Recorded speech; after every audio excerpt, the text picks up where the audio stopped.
Hello, everyone, and welcome to our geopolitical discussion with our beautiful guests and interesting people who are well known in our communities. One of them is Çemen Öre, which is the head of Turkmen group, Turkmenia United, and as well as Nurul Rahim Beg, who is exile and Kazakh Hello. activist. Hi, everyone. Hi, everyone. First of all, I just want to mention that why we decided to do this discussion as of today. We already know that today is the special occasion day. It's a victory day, May 9th, which stands for victory over the Nazi and fascism.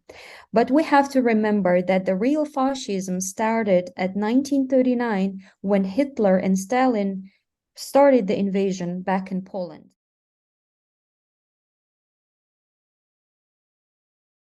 Beginning with this, I just want to let our guests introduce themselves, and then we can move forward to our discussion panel questions and topics.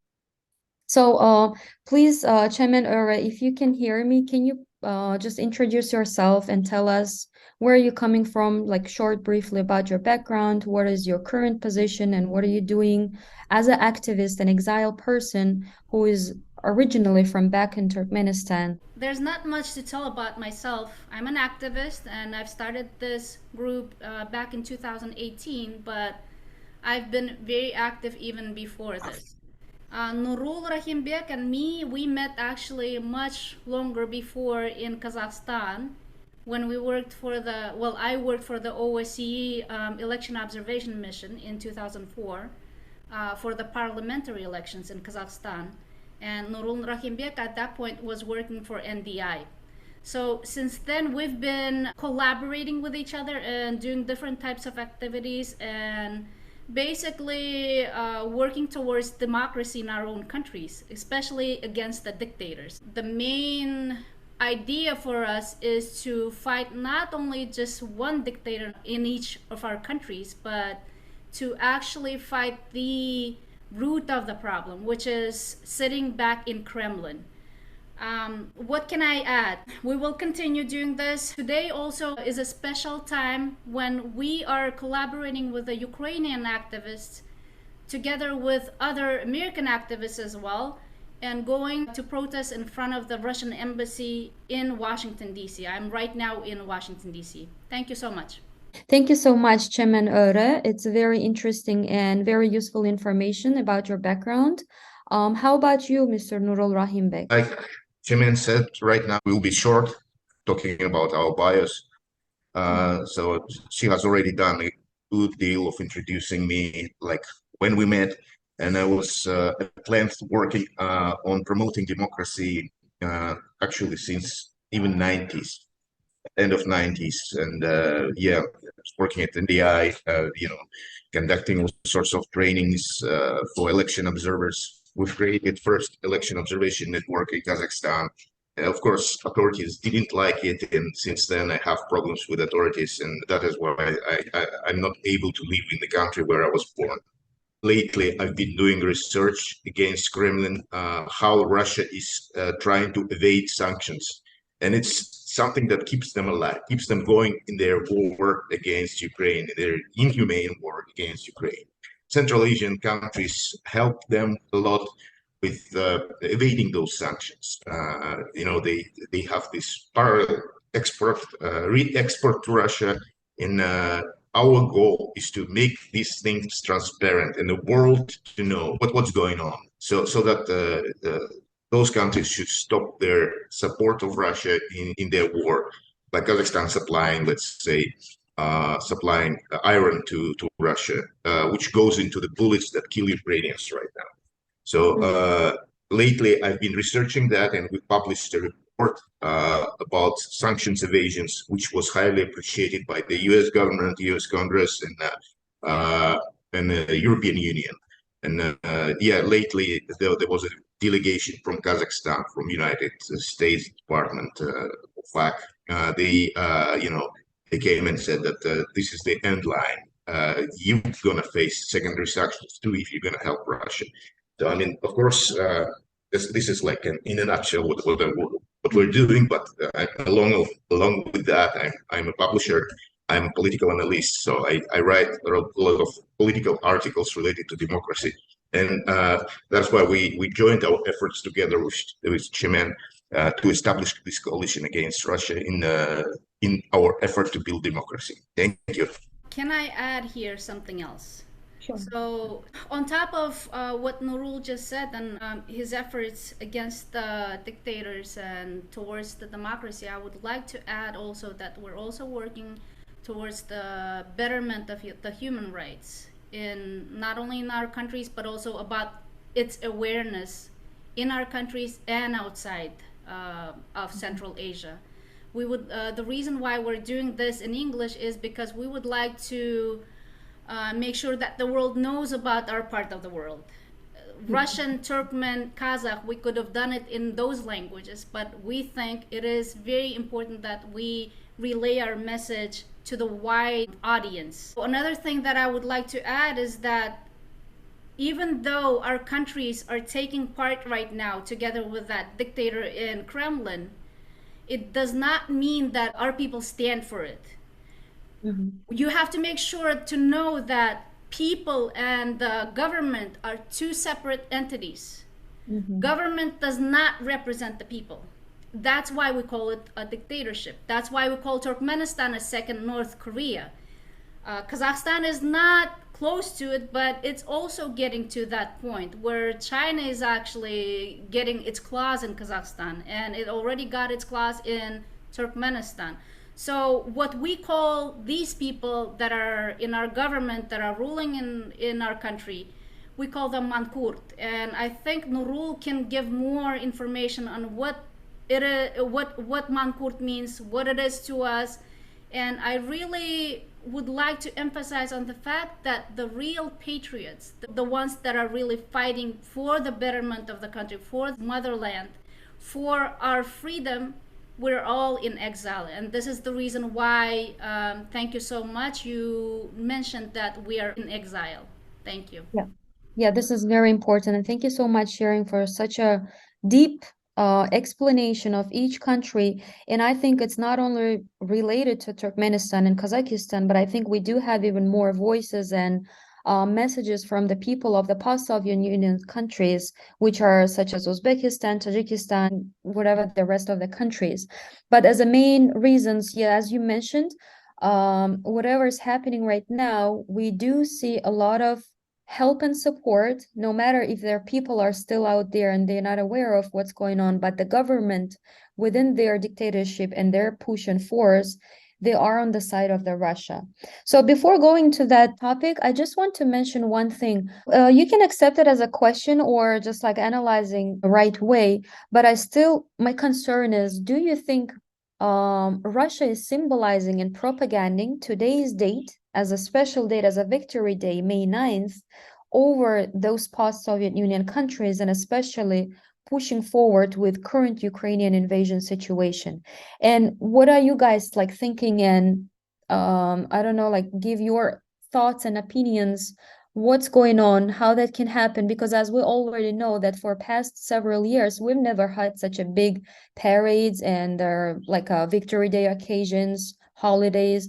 But for the recent years, it started even more like actively propaganding, going off, showing off to the people that this is the victory, that Russia took over the Nazi, but not mentioning that this was the World War II.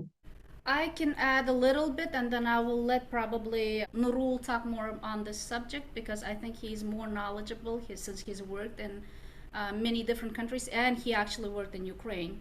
But the very first word that just was passed by Ukrainian Rada, Russianism.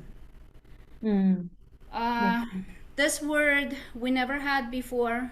This is a new word, but this basically explains what's going on in the whole world. The fact that Russia is trying to overtake the world not only by invading Ukraine, invading Syria, invading Georgia, invading Afghanistan even. What are the countries? There are so many. Chechnya is still under Russia, which they've been fighting 2 wars already, and they've inflicted genocide not only on Chechnya, Ukraine, other countries, but I would like to add that even Turkmens went through the genocide infliction. Same thing, I think Nurul will add that Kazakhs went through Golodomor, which also happened in Ukraine. So we really need to show the reality of the Russism that came even much longer before the Soviet Union was there. This came even from the Tsar era.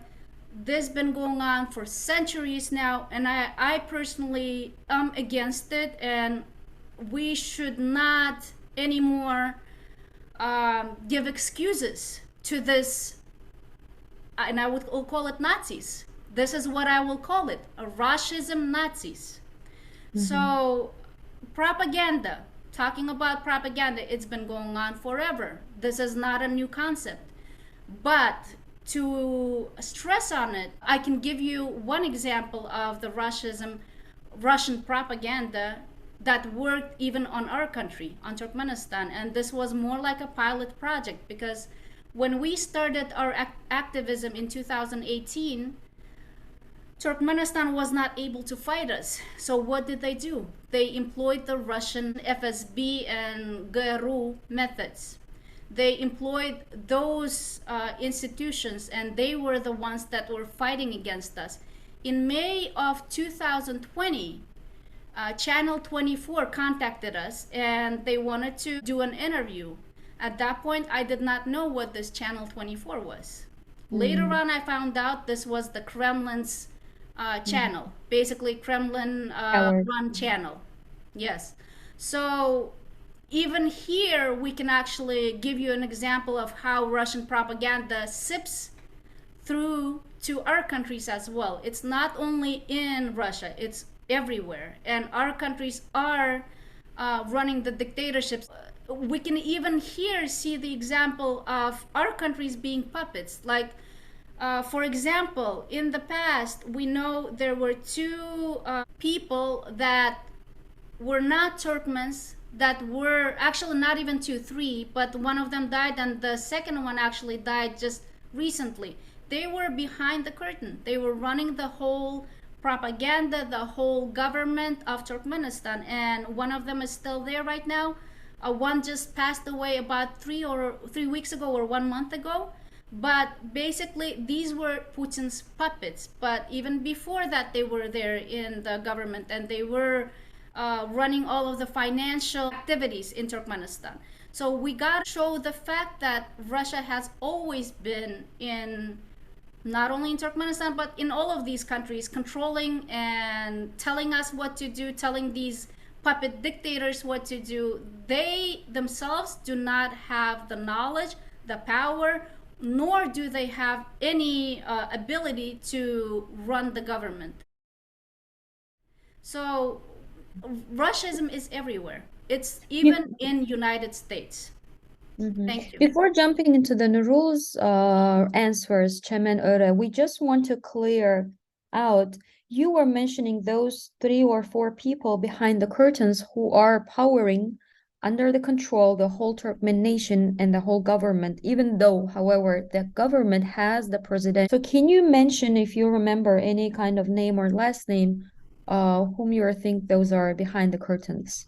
Absolutely, I can do that. So one was Achertsov, and he was basically you can call him a magnate, oligarch that was in Russia. He's been there since the Soviet Union. He was in the parliament of Turkmenistan also, but then he moved to Russia.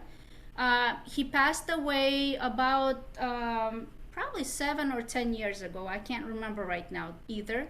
But he was running all of the deals in the gas sector. Alexei Miller, this was the guy, and he still is the head of the Russian Gazprom.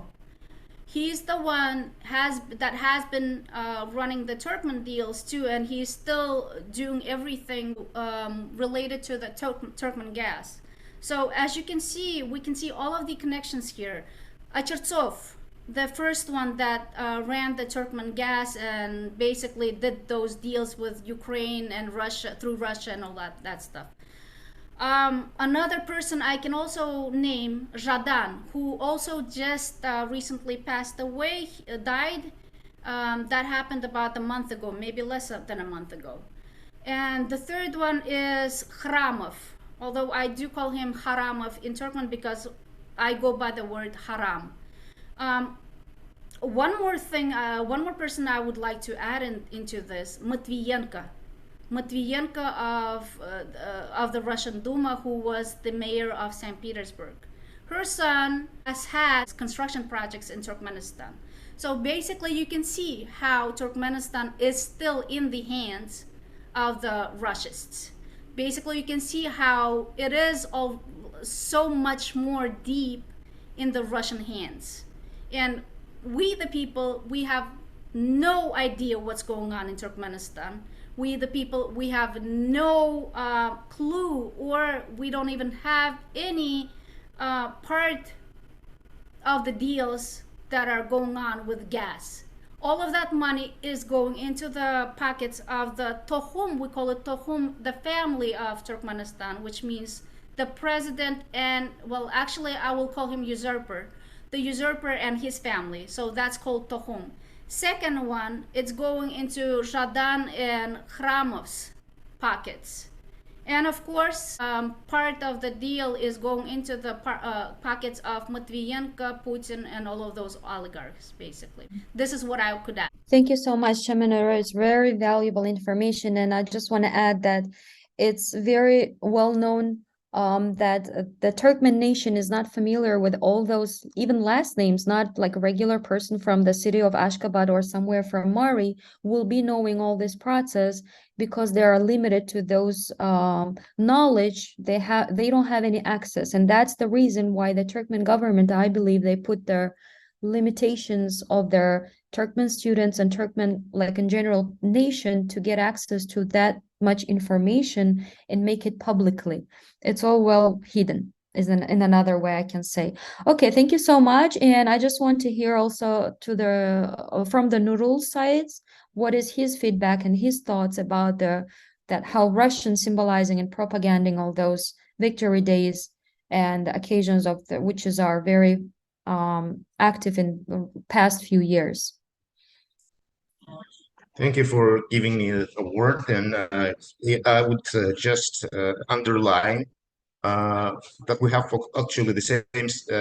We have same system of like Russia using oligarchs, like Chairman just mentioned.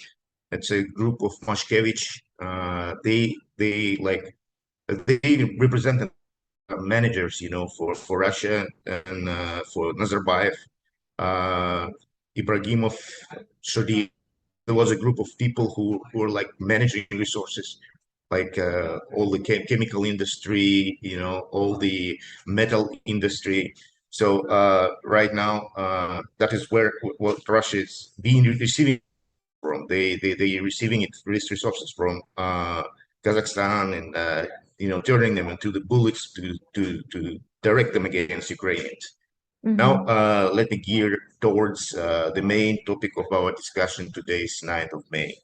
And I just wanted to roll back in history when I remember myself working in Ukraine in observation. That was during Orange Revolution in 2004, famous revolution that turned over, you know, which sort of where the people came out, you know, Russians influence and control over the republics, former republics of the Soviet Union, and exploiting those resources, you know, and receiving like metal, for example, from Kazakhstan and turning them into bullets, which are directed against civilian Ukraine, you know.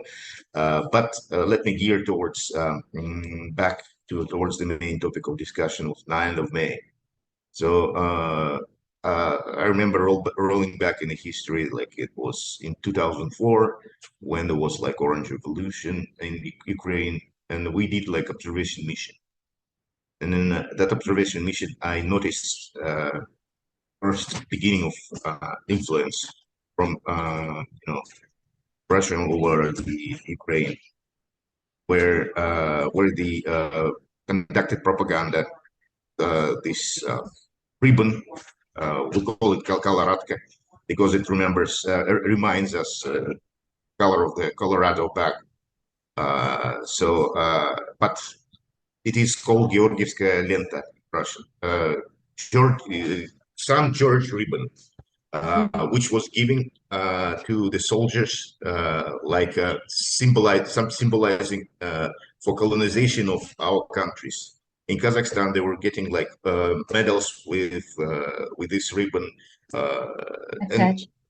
yeah, attached, and it was symbolizing that they're promoting Russian Empire. So Russia has used this symbol to basically change the symbol of Soviet Union victory, which was red color, for this ribbon, and they have promoted this ribbon around the world, starting from Ukraine. Then they moved on to Kazakhstan, and I personally took like steps to fight against this ribbon because it's promoting the ideology of conquering the other countries. So we've created our own ribbon with national colors, national colors and design, and we were handing it out to people everywhere, to replace it for this St. George ribbon. I mean, what I'm trying to say is that the ideology is supported by some symbols. It's not only like media outlets that have control over the media space in Kazakhstan and Turkmenistan and other countries, but in Ukraine as well. But also the symbols that they're trying to promote, and they try to play on the sensitivities of people and regrets about how many people's lives were lost during the Second World War. Yeah, empathy, all those feelings. You're right. Yeah, they play on those feelings exactly, and people try to understand it, but they are so involved and have this sensitivities, feelings about this World War losses. That's why the Russians are using these feelings and promoting the ideology of being the big brother and controlling the situation. That is why they conduct all these parades. That's why they distribute all these ribbons. So what's regretful to me, as being like coming from Kazakhstan, is that today is the 9th of May. Again, the parade is conducted in Russia and on Red Square. And all our presidents are going there knowingly that they're attending Russia's, as Jimin explained, regime, which is a symbol of war right now.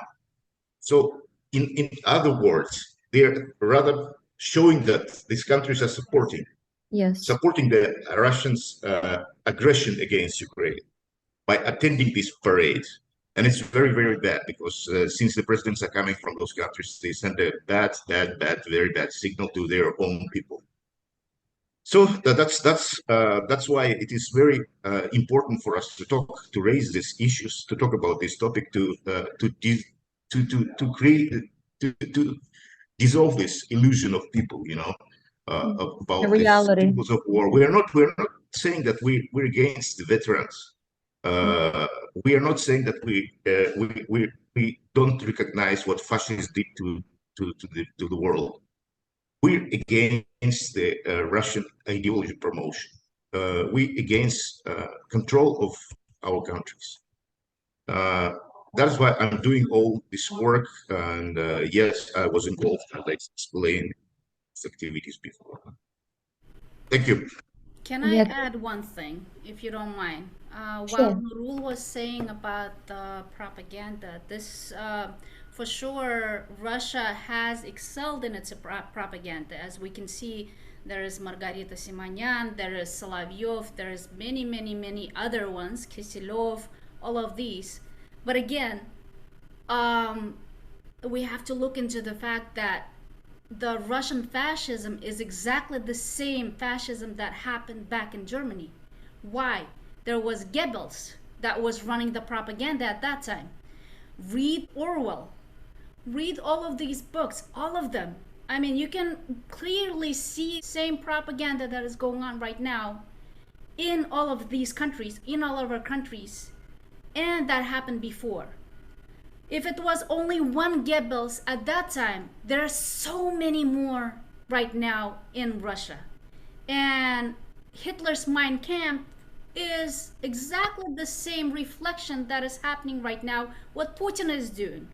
Basically, Putin was the KGB and he was in Germany. He lived there. He learned this whole thing. He learned this ideology. He took it to his heart. And he's actually reincarnating this whole thing everywhere in our countries. And I agree with Nurul. He's trying to rebuild the same Soviet Union, but even more, with invading even more countries. And they've already said that they will invade. Next one is Poland, next one is Moldova, next one is Estonia. All of these countries will be also attacked after Ukraine. They've already said that Alaska is the next one. We gotta really take into the fact that this is not just one small problem. This is not a problem of our countries only. This is going to be a problem of the world, and we already see it on the example of Ukraine. This is happening, people. So please do not ignore this whole thing, because we've went through this and we knew that this was coming. We, the ones that used to be part of Soviet Union, we all knew this. This was not something new to us, and we knew this was coming. And we know when Trump, which I call him Trump, came into power, I already knew that Putin was also behind it. I already knew everything is happening the same way that it happened in our countries. We already knew that this is another dictator that is a puppet to Putin. We really gotta make sure that this never happens. They love this phrase, we will repeat. Please, please do not let this happen anymore. There is no repeat. Repeat word should be fully taken out of the dictionary. Thank you. Okay, thank you so much, Chemen and Nurul, one more time. Lastly, I just want to mention and ask if you, my friend, have anything to say in honor of your behalf of your country for today's special day. I know that from both of your countries and the rest of the Soviet Union countries there, our grandfathers and grandfathers were fighting against that war by protecting all our people and all the human beings are all around the world, even being in different countries and cities. If you have anything, Chemen? Yeah, what I can say, first of all, I think my grandfather would be right now ashamed of the whole thing that is happening right now, that is taking place, because this is not what they fought for.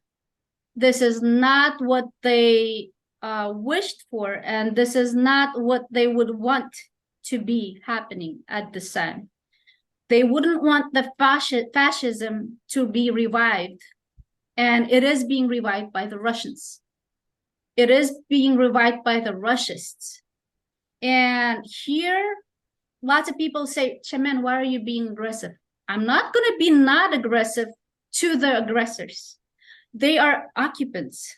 They are killing people. They're killing children. They're raping them. They're pulling their teeth out. What do you think you want me to be? Nice to these people? No. The only thing I can do is fight against them the same way they're inflicting to the Ukrainians right now. And we should be right now, all of us should be with the Ukrainians, because this is us. It's not just Ukrainians. We are all the same. We're human beings. We're not Ukrainians. We're not Turkmens. We're not nobody. We are human beings. We should be for life. So if we want the peace to be present in our life, we should fight for peace.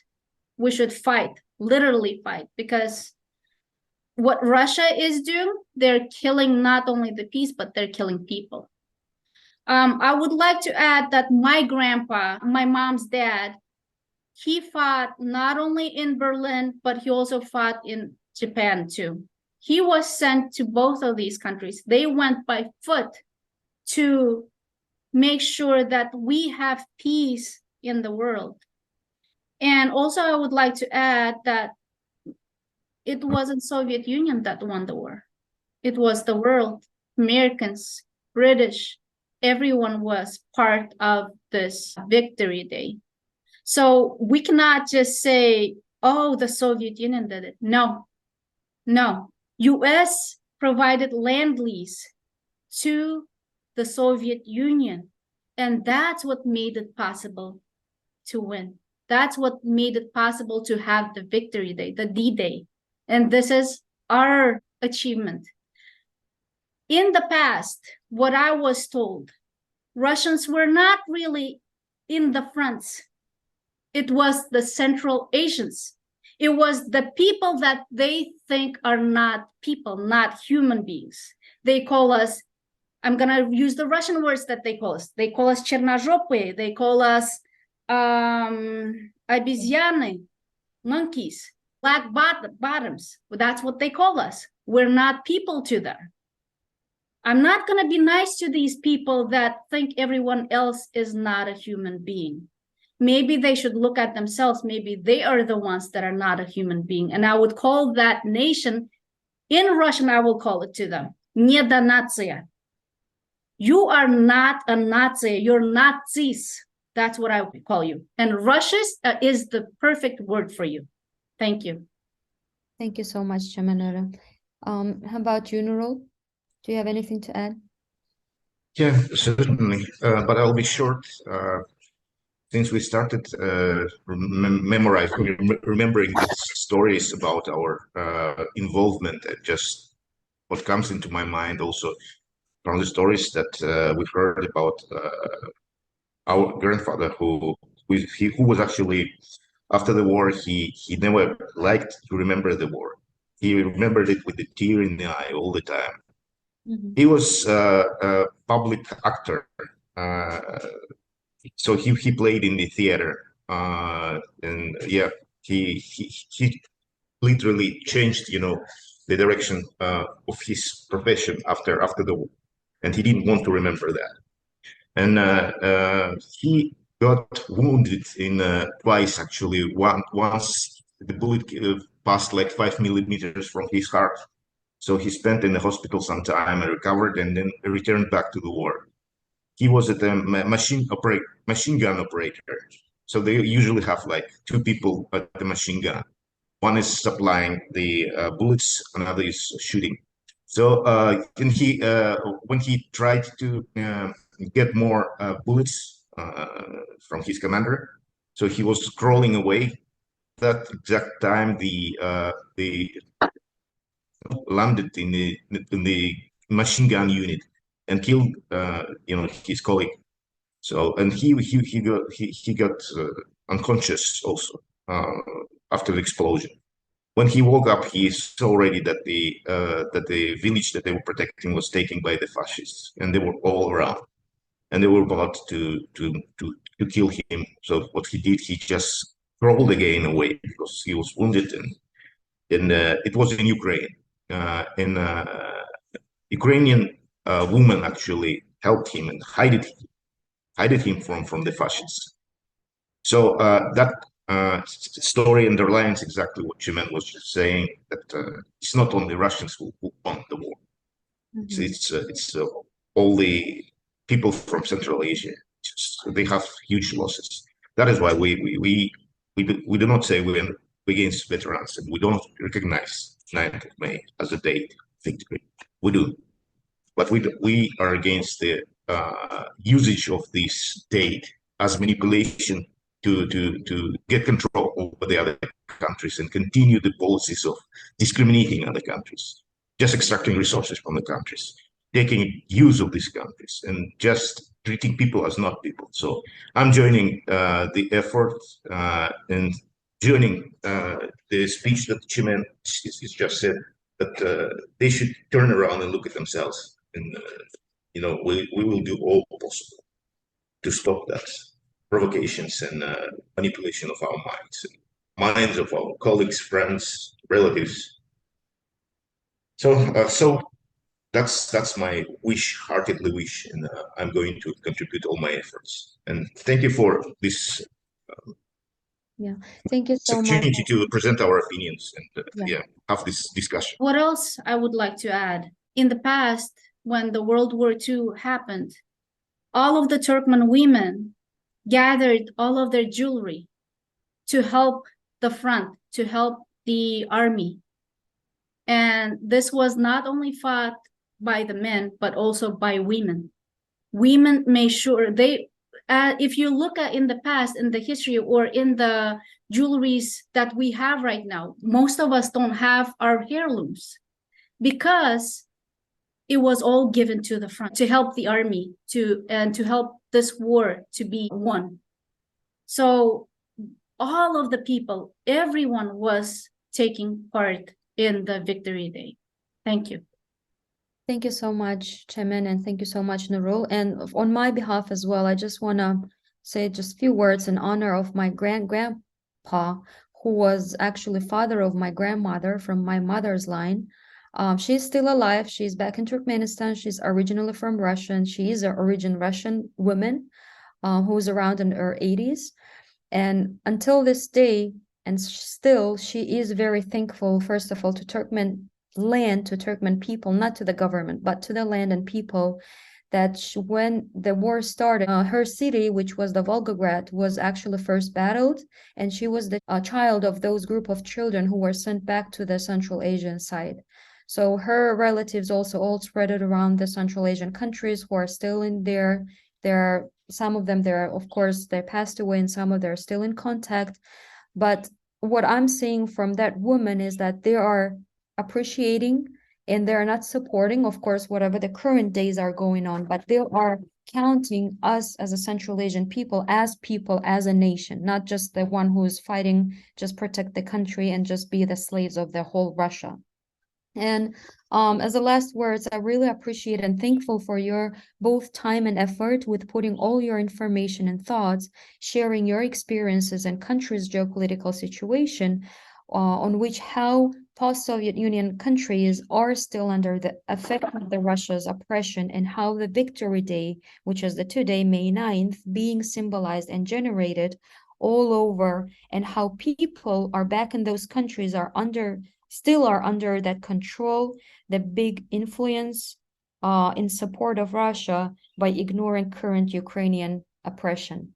Thank you so much for both of your time, and hopefully see you soon for our next upcoming sessions. Thank you. Thank you. Thank you very much. It was really, really pleasure to talk about this issue and to share the understanding. Yeah, this is just the beginning. You are more than welcome, my friends, and hopefully this will be spread around, and our people will be able to at least hear and have some idea what's going on in reality, and this hopefully would be helpful. Thank you so much. Bye-bye. Russia, stop your genocidal war. Slava Ukraini! Героям слава! Слава!